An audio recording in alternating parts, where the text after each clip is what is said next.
mesti dalam konteks mengabdikan diri kepada Allah Ta'ala.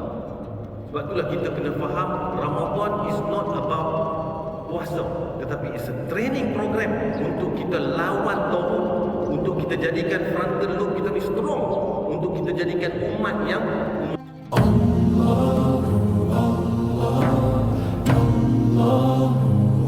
Alhamdulillahirrabbilalamin. Wassalatu wassalamu ala ashrafil anbiya wal mursalin wa ala alihi wa sahbihi ajma'in. Rabbi shrah li sadri wa yassir li amri wa hlul 'uqdatam min lisani yafqahu qawli. Subhanaka la ilma lana illa ma 'allamtana innaka antal alimul hakim. A'udzu billahi minasyaitonir rajim. Ya ayyuhalladzina amanu kutiba 'alaikumus shiyam kama kutiba 'alal ladzina min qablikum la'allakum tattaqun. Shadaqallahul 'azim. Muslimin dan muslimat yang dirahmati oleh Allah, alhamdulillah kita panjatkan kesyukuran kepada Allah Subhanahu wa taala kita dapat untuk duduk sejenak dalam satu majlis ilmu, seperti mana kita semua sedia maklum hadis yang popular dalam satu majlis ilmu, malaikat datang akan melitupi majlis ilmu ini dan akan mendoakan ahli dalam majlis ilmu ini. Moga-moga dalam bulan yang mulia, bulan Ramadan ini, bertambah-tambahlah kita mengharapkan suasana majlis ilmu ini. Muslimin dan muslimat yang dirahmati oleh Allah, kita sekarang ni masuk dalam pertengahan bulan Ramadan. Apabila kita masuk di pertengahan bulan Ramadan ini dan kita nak imbas beberapa benda asas tentang Ramadan agar kita tak miss out. Dia dah masuk halfway dah, takut kita duk keep going, follow the crowd, kita pergi dan ikut saja, akhirnya kita miss apa sebenarnya Ramadan itu, apa tujuan Allah Ta'ala perintahkan. Sebab perintah Ramadan ini datangnya dalam bentuk yang sangat unik, kerana Allah Ta'ala bila memerintahkan puasa Ramadan, Allah Ta'ala kaitkan puasa ini bahawa ianya adalah satu bentuk ibadat, satu bentuk latihan, satu bentuk training khusus yang juga dilalui oleh umat-umat yang beriman terdahulu. Jadi orang zaman Nabi Nuh, zaman Nabi Adam, Nabi Idris, Nabi Ibrahim, sampai kepada kita yang beriman kepada risalah Allah Ta'ala, yang beriman kepada Allah Subhanahu Wa Ta'ala akan melalui training ini. Kursus ini mereka akan lalui. Jadi dia sesuatu yang mesti ada kelebihannya, mesti ada sesuatu yang luar biasa, sebab dikaitkan bahawa semua orang beriman daripada zaman Nabi Adam sehinggalah manusia terakhir yang beriman, yang dilahirkan oleh Allah Ta'ala akan melalui training ini, yakni training as-siyam, berpuasa. Jadi kita pun sedia maklum, saya yakin asatizah kita perlu cerita panjang lebar dah, bahawa tujuan berpuasa ini adalah untuk kita mendapat ketakwaan kepada Allah Subhanahu Wa Taala. Cuma kita nak bawa aspek lain sikitlah, dan saya akan bawa kepada tuan-tuan dan puan-puan muslimin dan muslimat aspek kesihatan sikit, kemudian kita tengok aspek management sikit, pengurusan sikit. Sebab apa? Apabila kita lihat berpuasa ini, dia macam satu training, satu kursus non-stop. Duration dia berapa? Tempoh dia 1 bulan. Masuk 1 Ramadan sampailah kepada 29 ataupun 30 Ramadan, kita akan ongoing, program demi program, Ramadan demi Ramadan, hari demi hari kita akan lalui training Ramadan ini. Maka akhirnya kalau kita lihat dari sudut perubatan, apa keistimewaannya? Pasti ada sesuatu yang istimewa yang Allah Ta'ala nak seolah-olah kita dapat satu pattern, kerana ianya bersifat ongoing, bersifat berterusan, macam asalkan demi satu program yang kita kena terus menerus buat. Sebenarnya muslimin dan muslimat yang dirahmati oleh Allah, dikaji benar dari sudut perubatan, dikaji sebab dia bersifat satu benda yang ongoing. Dia akan mengesani otak manusia, dan dia akan mengesani bahagian otak manusia. Apabila kita buat benda itu secara lazimi, kita buat benda itu ongoing, berterusan, bahagian otak manakah yang saya nak bincang ni? Itulah bahagian otak depan ni, yang kita sebut dalam bahasa perubatan ni sebut sebagai frontal lobe. Bahagian otak ini, apa peranan dia? Peranan otak ini adalah membuat keputusan. Ni bahagian depan kita ni, bahagian otak di depan ini, tujuan Allah Ta'ala cipta otak bahagian depan yang besar ni, dia adalah command center. Dia akan mengarahkan bahagian otak yang lain untuk bertindak. Contohnya, otak di sebelah kanan akan govern otak bahagian di sebelah kiri. Menunjukkan kalau tangan kiri ni nak bergerak, sebenarnya dia bermula daripada arahan command center ni, depan ni, pergi kepada bahagian otak sebelah kanan, okey, gerakkan tangan kiri. Itu cara dia, sangat kompleks, tapi dia punya punca kuasa depan ni. Punca kuasa ni command center, decision maker ni frontal cortex di depan otak bahagian ni. Dan Allah Ta'ala memerintahkan kita sujud kepada Allah Ta'ala. Ni yang akan kena lantai, yang akan kena tinggal sejadah ni, bahagian ini yang disebut sebagai frontal cortex. Inilah mahkota kita ni. Manusia ni hebat tak hebat, function of the frontal cortex dia hebat, manusia tu hebat. Decision maker dia, rational dia, decision maker dia tu strong, dia jadi kuat. Jadi kita dalam berpuasa, Allah Ta'ala nak train supaya frontal cortex kita ni kuat. Sebab tu tuan-tuan, orang Melayu kita dia pakai tengkolok. Tengkolok depan ni nampak satu macam punya pattern, kan? Mahkota raja ke, mahkota permaisuri depan ni sebab apa? Dia melambangkan ini decision maker, dia punya filosofi belakang ni. Ini bahagian paling penting dalam manusia ni, paling penting bahagian ini, sebab dia yang buat keputusan. Dan Allah Ta'ala perintahkan dalam bulan Ramadan, bahagian ini perlu take charge, perlu take charge. Kenapa? Dia perlu menjadi bahagian yang paling penting dalam membuat keputusan. Mesti tunduk kepada Allah Ta'ala. Dalam dia buat keputusan, mesti dia refer back kepada Allah Ta'ala. Sebab itulah lawan pada bahagian ni apa? Dalam otak kita lawan. Dia ada satu bahagian di dalam otak, dia panggil limbic system. Limbic inilah singgah sana perasaan. Dia duduk di tengah-tengah. Dia bukan decision maker punya tempat. Dia bagi saranan, macam kita nafsu. Dia bagi ideal. Dia bagi ideal. Ini bahagian tengah-tengah ni. Dan ideal itu idea keseronokan. Makan. Itu kita bila kita fikir nak makan apa, kita main gambaran. Tom yam lah, mi udang lah. Semua tu daripada mana tu? Itu saranan daripada otak ni. Dia main kita, abang nak makan apa malam ni? Main idea ni, main macam-macam dalam kepala. Main daripada sini. Dia bagi gambaran. Itu makanan. Gambaran. Daripada mana pula gambaran datang? Daripada pengalaman kita. Pengalaman ini pula dia akan store dalam, kita kata bahagian limbik ni. Allah Ta'ala cipta bila para neuroanatomis, pakar otak kaji, memori kita ni simpan tak mana? Memori tak mana yang kita kata dalam komputer dia ada RAM, dia ada memori, dia ada hard drive, dia ada memori. Kita ni memori simpan tak mana? Kita kata simpan dalam hati dah, dia bukan simpan dalam hati. Dia ada satu bahagian dalam otak kita ni, dia panggil hippocampus. Ni saya cerita perubatan ni lah. Kawasan ini dia store memori, segala memori, pengalaman peribadi. Kita pergi mana-mana berjalan, kita ada pengalaman, dia akan store. Kita select pengalaman tu, kita store dalam otak kita. Dalam bahagian otak kita ni disebut sebagai hippocampus, dalam bahagian tengah otak. Tetapi ada yang bersifat bacaan. Kita membaca sesuatu ilmu, kita baca apa-apa, kita dengar, kita tengok cerita, kita tengok khayalan, apa-apa benda pun dia ada gambaran dia juga. Dia akan store juga dalam kita punya gambaran otak ni. Sebab tu desire, kadang-kadang kita tak pernah experience, tapi kita teringin nak experience. Desire, keinginan, dia datang daripada idea dalam kepala otak kita ni lah. Dia punya keinginan tu main daripada situ. Maka keinginan ni very powerful. Dia sangat kuat. Lonjakan itu, dia tekan kepada siapa? Dia pressure kepada siapa? Dia pressure kepada ni, bahagian depan otak ni. Sebab apa? Dia hanya desire, dia hanya lonjakan. Bahasa Al-Quran nafsu, dia hanya tolak kan? Nafsu semua ni dia datang daripada idea, datang daripada kita punya nafsu meneroka, menerobos segala benda. Dia main daripada idea. Idea ni main daripada pengalaman kita tengok cerita, kita membaca, kita tengok orang, kita stop. Dan benda tu dia menjadi dia punya saluran nak masuk idea kepada frontal cortex yang saya sebut tadi, depan otak ni. Nak buat keputusan. Desire tu tolak ni, tekanan tu tolak. Maka di dalam bulan puasa, apa yang berlaku para pengkaji perubatan kaji, dia kata apa? Desire ni akhirnya dia tunduk, dia terpaksa akur. Superiority of the frontal cortex. Frontal cortex kata apa? Aku superior, aku buat decision, hang tak ikut hang. Keinginan nak makan, dia akan tolak nak makan, dia suppress. Keinginan nak bersama suami isteri, dia suppress. Segala benda bersifat desire, dia akan kontrol. Dia akan kontrol. Sebab itulah apabila kita sujud kepada Allah Ta'ala, bahagian ini tunduk kepada Allah Ta'ala, submit. Allah Ta'ala Maha Agung, aku submit. Bahagian ini commandnya, buat decision, tunduk kepada Allah Ta'ala. Jadi dalam bulan puasa, 30 hari punya training untuk membuktikan apa?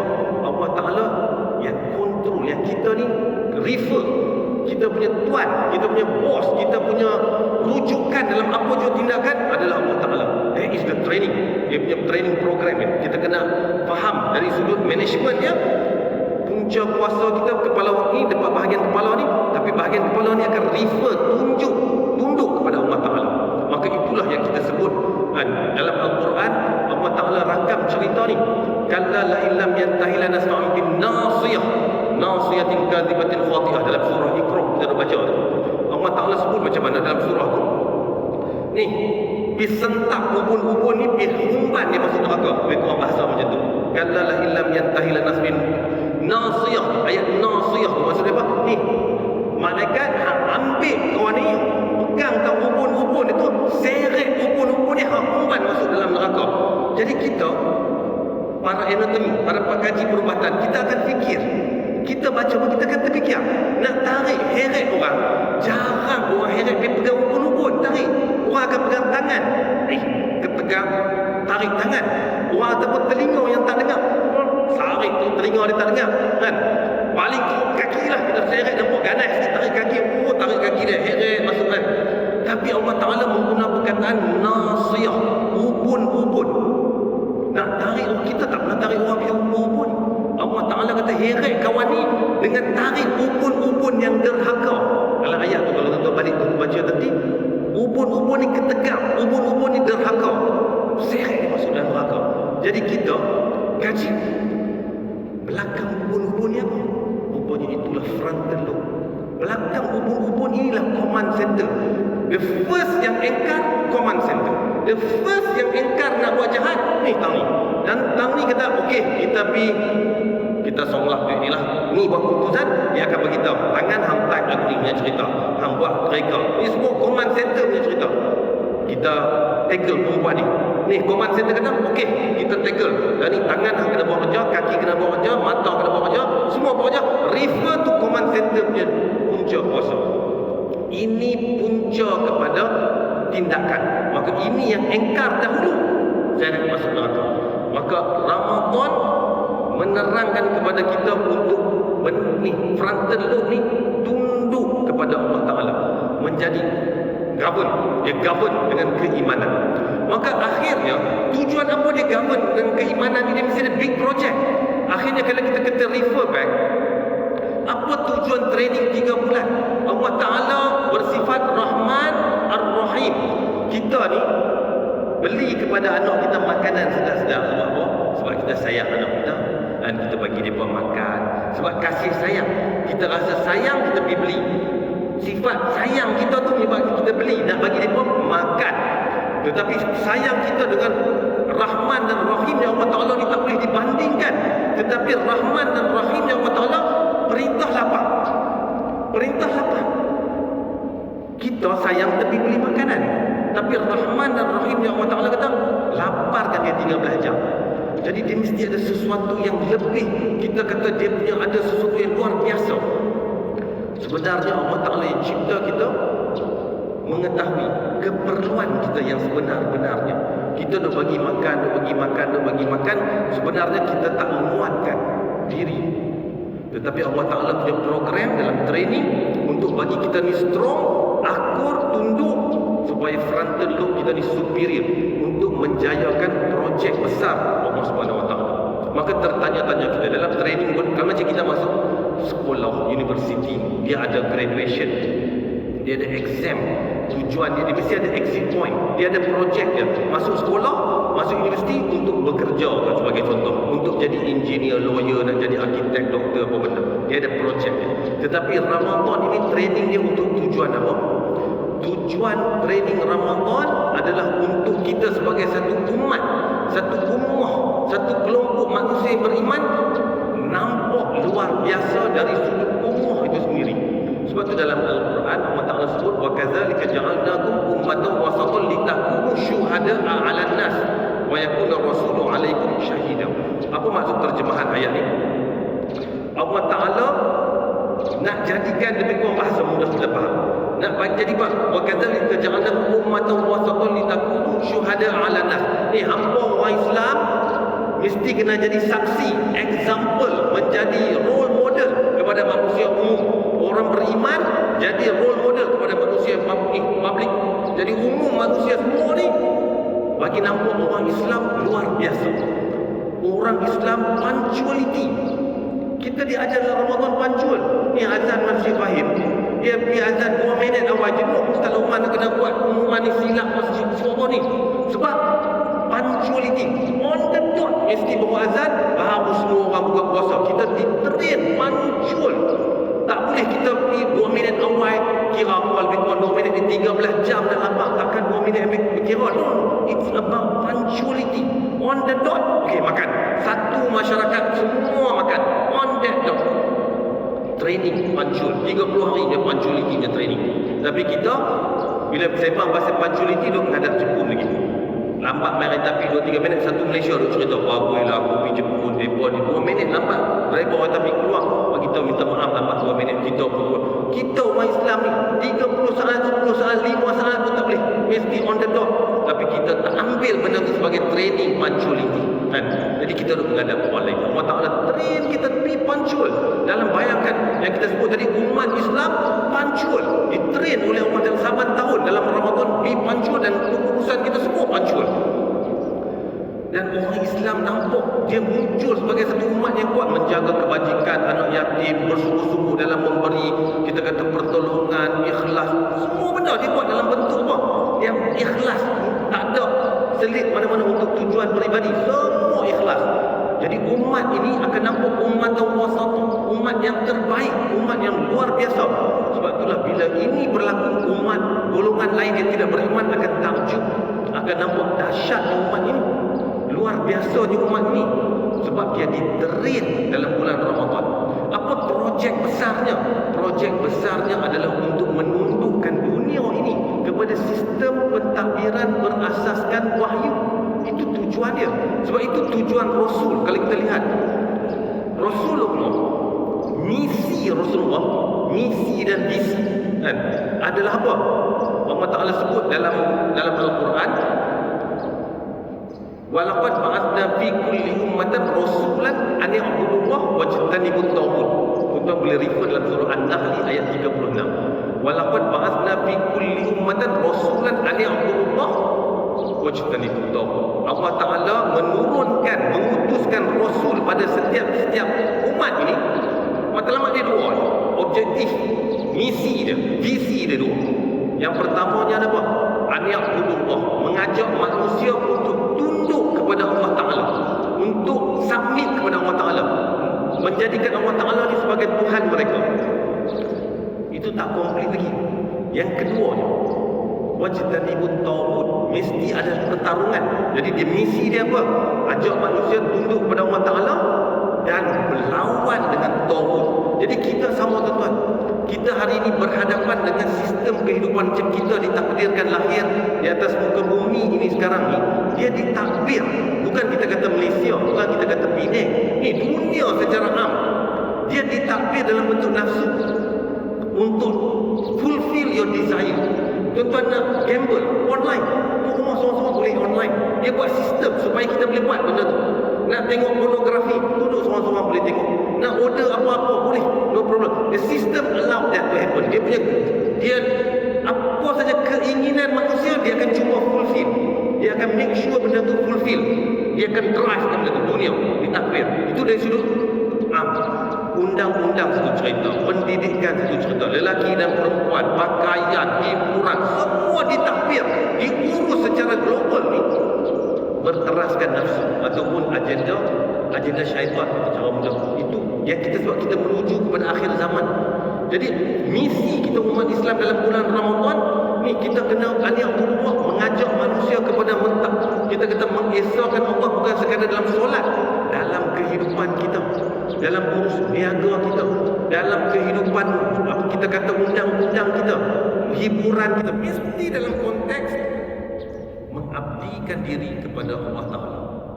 Sebab itulah kita kena faham, Ramadan is not about puasa, tetapi it's a training program untuk kita lawan taghut, untuk kita jadikan frontal lobe kita ni strong, untuk kita jadikan umat yang umat yang terbaik. Itu tujuan Ramadan. Bukan sekadar datang Ramadan, pesta makan, kita berpuasa seronok-seronok, akhirnya pergilah Ramadan. No, it's a training program untuk kita upgrade diri kita, sebab dia ada misi besar. Upgrade untuk lawan. Tuan-tuan tengok dunia sekarang ni dalam keadaan, kalau kita tengok dari sudut neraca dunia ni, kalau kita tengok dari sudut kacamata Al-Quran, kita akan tengok kita dihimpit dengan kehidupan yang sangat berteraskan nafsu. Dunia sekarang ni dia purely nafsu, kan? Tidak ada dalam percaturan kehidupan dunia ni untuk kita kata tawajuh kepada Allah Ta'ala, menuju kepada Allah Ta'ala dah. Jadi kita umat Islam perlu bangun sebagai satu umat yang kuat. Small, kita kata one step at a time. Bina diri kita dulu, keluarga kita, masyarakat kita berteraskan kepada Islam, imarahkan masjid kita, jaga masjid kita elok, semua perlahan-lahan kita move forward, kan? Ekonomi masyarakat kita jaga supaya masyarakat kita ni maintain sebagai umat wasatah, umat yang kuat, sebab dia hasil product of Ramadan, training daripada Ramadan. Moga-moga apa yang kita bincang ringkas ini, kan, sekadar untuk kita sama-sama reflect balik. Saya pun reflect, tuan-tuan pun reflect, agar Ramadan ini dia ada dia punya matlamat yang kita sebut la'allakum tattaqun, yang untuk jadi golongan yang bertakwa. Sekurang-kurangnya kita faham is a functional unit. You become a functional unit dalam society. Kita ni umat, kita mesti ada peranan untuk dalam masyarakat. Masing-masing kita ada peranan, dan kita buat semua lillahi ta'ala. Wallahu a'lam. Kita tangguhkan dulu dengan tasbih kafarah dan surah Al-Asr.